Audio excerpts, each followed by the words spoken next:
Hello, everybody. Welcome back. Tom with Capo Fetish. Today, we're going to talk about our top 20 albums from the 1990s.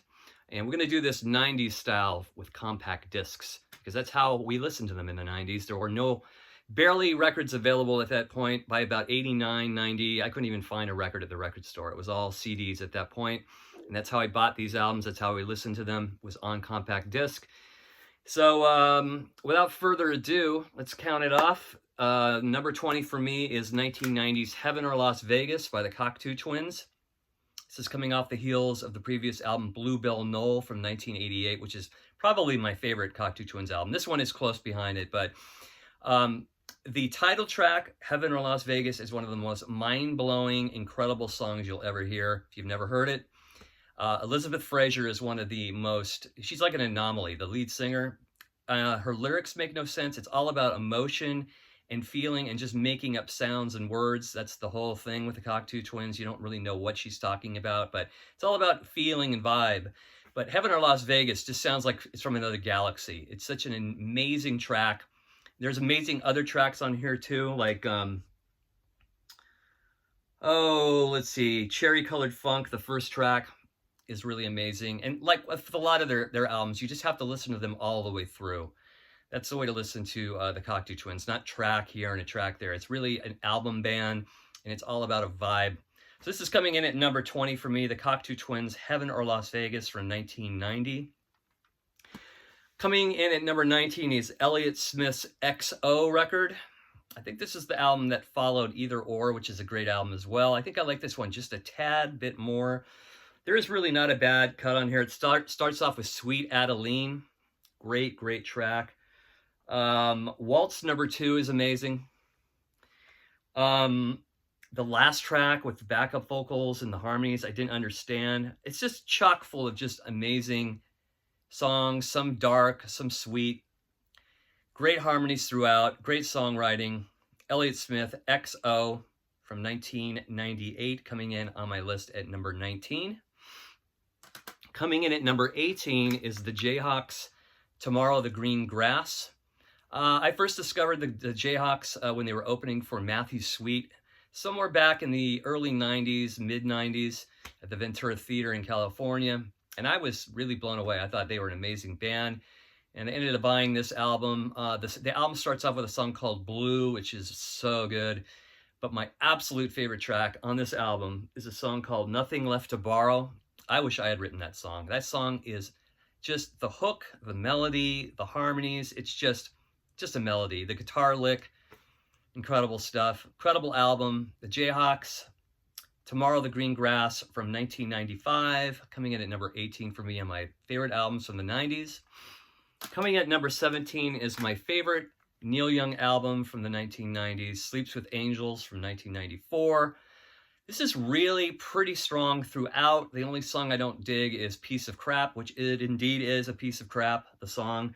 But there's some really amazing tunes on here. The first song, My Heart, is just gorgeous. Drive By, Western Hero, Change Your Mind, Blue Eden, Trans Am, and the song that ends the album, A Dream That Can Last. Just gorgeous tune. This is Neil is very dark melodic. This is very dark melodic Neil Young right here, which is my favorite kind of Neil Young. And I think this is kind of an homage to Kurt Cobain after he passed away. But either way, it's a great album and my favorite of Neil's from the 90s. Sleeps with Angels from 1994.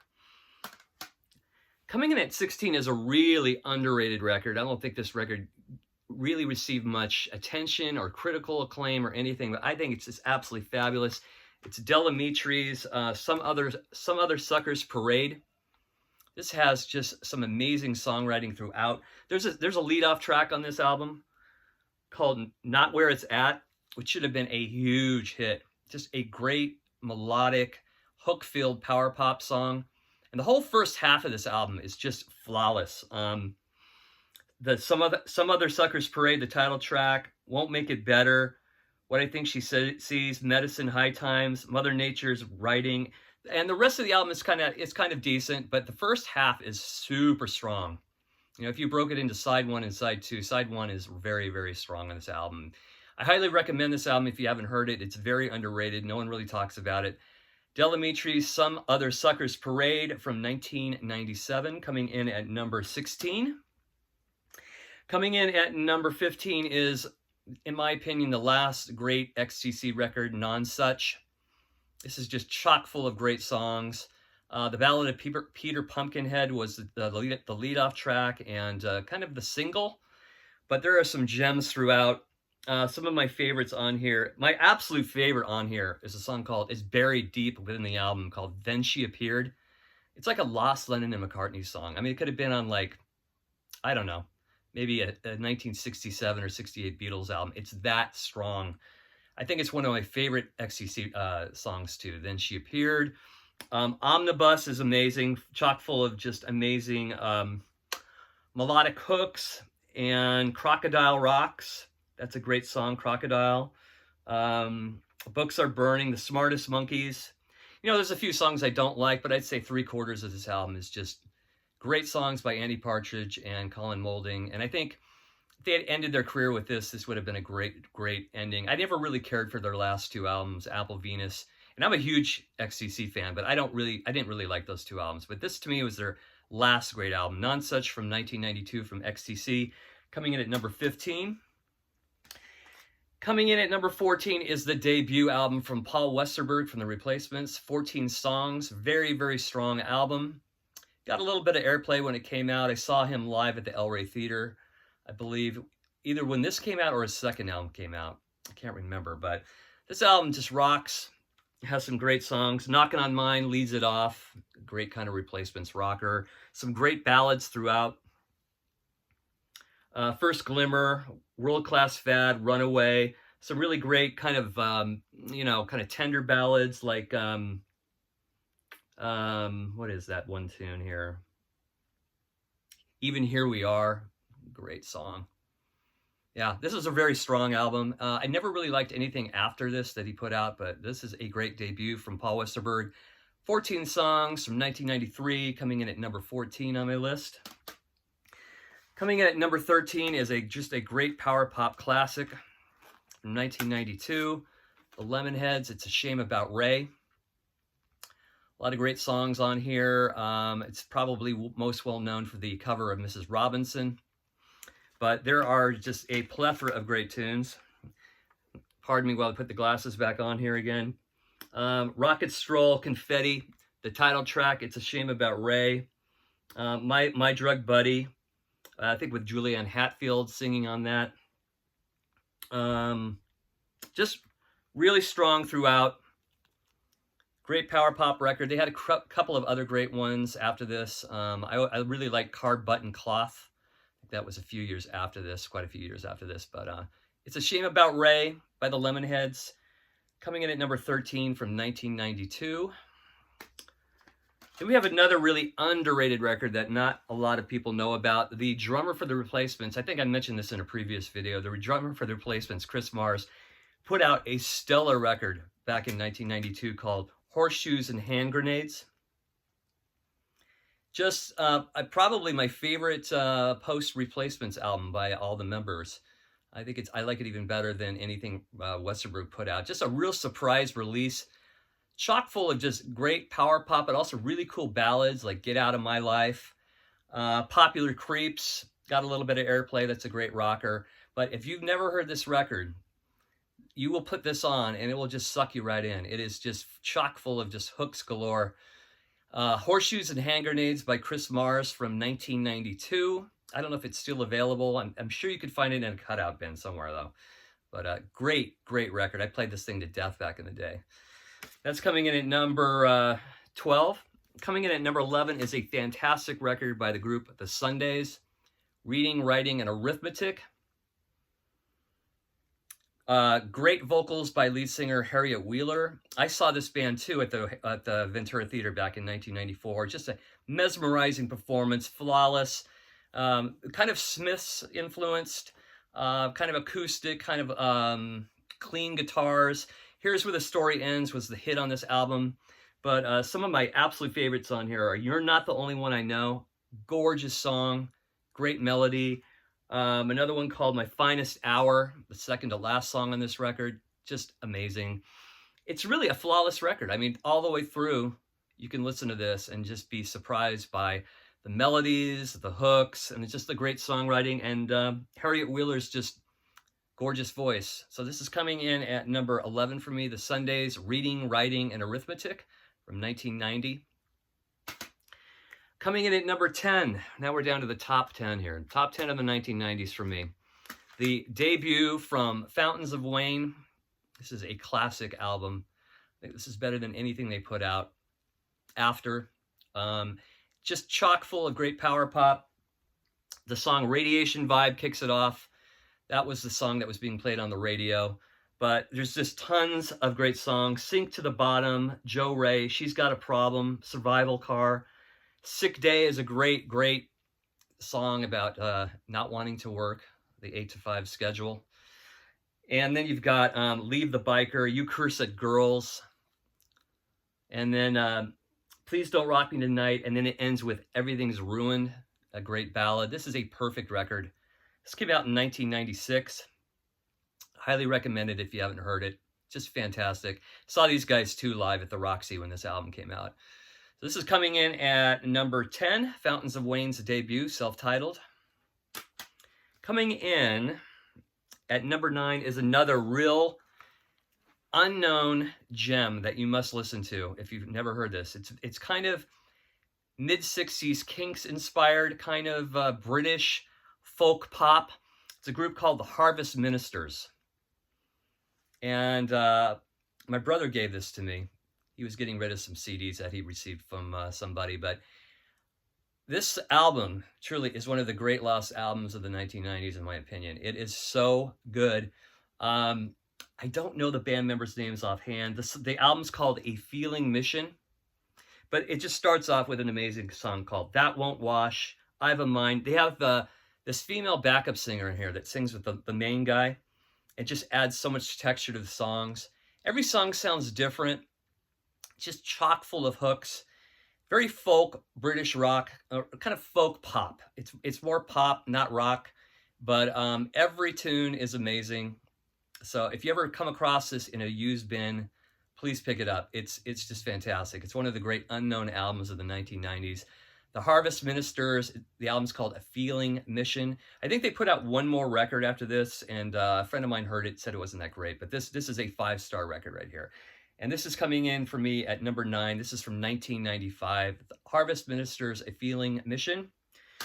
Coming in at number 8 is just, what can I say about this record? It's amazing. Jeff Buckley's Grace. This guy was a true talent, and it is really a shame that we lost him so early.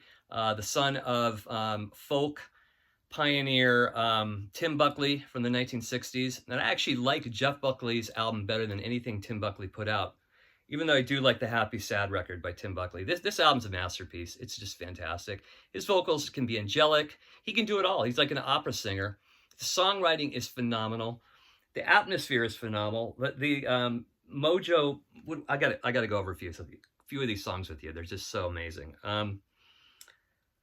The Last Goodbye, Lilac Wine is amazing. Just this really slow, it's just soft, kind of angelic voice that he uses. One of my favorites on here is called So Real. Has this kind of Led Zeppelin kind of vibe, and he gets really high at the end. He hits these octaves that are just, you can't even believe what he's doing, right? And then there's just a combination of like hard-hitting stuff, very soft stuff, a lot of songs with a lot of dynamics. Corpus Christi Carol is great, and then it ends with the really eerie Dream Brother. Amazing record, phenomenal. Jeff Buckley's Grace from 1994 coming in at, where are we at here? Coming in at number 8. Coming in at number 6 is the debut from Teenage Fan Club, band Wagonisk. A perfect pop record. Power pop record from the start, from the concept to the last song. Is This Music? Great songs throughout, kind of like a little mixture of the Byrds, Neil Young, some Beatlesque melodies. My favorites on here would be Metal Baby, Star Sign, What You Do to Me. Great stuff. This is coming in at number where are we at here? I'm losing my track here. Let's see, number 6, Teenage Fan Club from 1991, Wagonisk, 5-star right here. Coming in at number 5 is one of the greatest, strangest anomaly records of all time, My Bloody Valentine's, Loveless. This is unlike any listen you will ever hear. It's a what would you say, a shoegaze album, but I think it goes way beyond that. It's just in its own category. Kevin Shields, I guess, was reported to, I don't know how many overdubs were done on guitar. I guess maybe 100. I don't know how many were done, but like it took forever for this album to be made, and even the record company was getting concerned about it at one point. But the song that really blows me away on this album is called Blown a Wish. It just takes me somewhere. And I mean, the whole album opens up with Only Shallow, Loomer, Touched. There's no point in really going all over the songs. You have to hear this album in its entirety. But Blown a Wish is my favorite on the record. It's an album you have to listen to on the headphones late at night, all the way through in its entirety. This is coming in at number 5, My Bloody Valentine's, Loveless from 1991. Number 4 is an album I still listen to quite a bit. It's Luscious Gala record. This is another shoegaze record. It's kind of a combination of several EPs made into one album. So this is not really a debut album like their second album would be Spooky. That's more of a debut album, but this is still, I consider this an album. And some of my favorite songs on here are Thought Forms, Scarlet. It's just chock full of great shoegaze music. Lead singer Mickey is just, I love her vocals, and Emma, both Mickey and Emma's vocals together harmonizing, it's just pure heaven. So this is coming in at number 5, Luscious Gala. Number 3, yes, it needs to be near the top. It's had a lot of hype, but it deserves the hype. Nirvana's Nevermind from 1991. I'm so sick of Smells Like Teen Spirit. I never really liked that song. A friend of mine, when this album came out, made a mixtape, put Lithium on it and On a Plane, and I became a fan immediately. I love On a Plane. I love every song on here. I just skip over Smells Like Teen Spirit because I've heard it so much, but this is just ear candy galore, you know? Every song's amazing. Kurt Cobain really had a knack on this album for writing just amazing pop melodies with just such aggression and dynamics and everything, using that Pixies, you know, soft, loud thing. But On a Plane, Drain You, Lithium, Breed, Come As You Are. This is just ear candy. 1991's Nevermind by 1991's Nevermind by Nirvana, coming in at number 3. Coming at number 2 is a personal favorite of mine from 1991, Matthew Sweet's Girlfriend. I played this thing to death when it came out. It's still an amazing record. I've Been Waiting should have been a huge hit. Amazing song. Girlfriend was the hit. Looking at the Sun, Evangeline just rocks. What a great tune. Day by Night, I Thought I Knew You, Don't Go ends the album, but then you get a couple amazing bonus tracks, like Holy War and Nothing Lasts. Just Matthew Sweet's greatest album. He put out a couple of other great albums after this, but this is my favorite. This is a 5-star record. Amazing album. Girlfriend by Matthew Sweet from 1991. And of course, number 1, I had to get this at number 1 because no album from the 90s blew me away like this album, and that is OK Computer from Radiohead. This is an album that possessed friends of mine and myself for months when it came out. The melodies, the arrangements, the atmosphere, the emotion, the darkness, the lightness. It's just, this is what you call a masterpiece. It's a work of art. Paranoid Android, Subterranean Homesick Alien. The song that really drew me to this, I was recording at the time my own music, and our engineer producer came in and put on Letdown, and I had to go out and get the album the next day. That song blew me away. Letdown is what made me a huge Radiohead fan for years, and just the whole album. Lucky, the way it ends with The Tourist, incredible vocals by Tom York. The guy's just an amazing vocalist. And what else can you say about this album? It's my favorite album of the 1990s. It's an absolute masterpiece. It belongs with all the great albums that were ever released in rock and roll. So This is my favorite. OK Computer, Radiohead, 1997. Let me throw in a few honorable mentions. Oh, and I forgot to mention this one too. I think I skipped one, but I love Liz Phair's Exile in Guyville. I think I skipped over a CD or two, but yeah, this came in at number 7 for me. Love this album. My favorite song on the album is "Explain It to Me." Incredible song. Of course, there's fucking Run, Girls, Girls, Girls, Canaries, amazing, Dance of the Seventh Veils. My favorite album of hers. I don't think she ever put out anything better. And let me offer up a couple of honorable mentions. Sugar's first album, Copper Blue, amazing. Suzanne Vega's 99.9 Fahrenheit. The Charlatans UK, Some Friendly, great album. Alice in Chains' Dirt. Rooster, what an amazing track. Belle and Sebastian's If You're Feeling Sinister. The Replacements' last album, All Shook Down. Supergrass, I Should Cocoa. And the Bodines, Go Slow Down. And there you go. Those are my top 20 plus honorable mentions. Thank you for watching, everybody. Have a good one. Take care. Bye-bye. Please subscribe if you haven't. I appreciate it. Thank you. Bye-bye.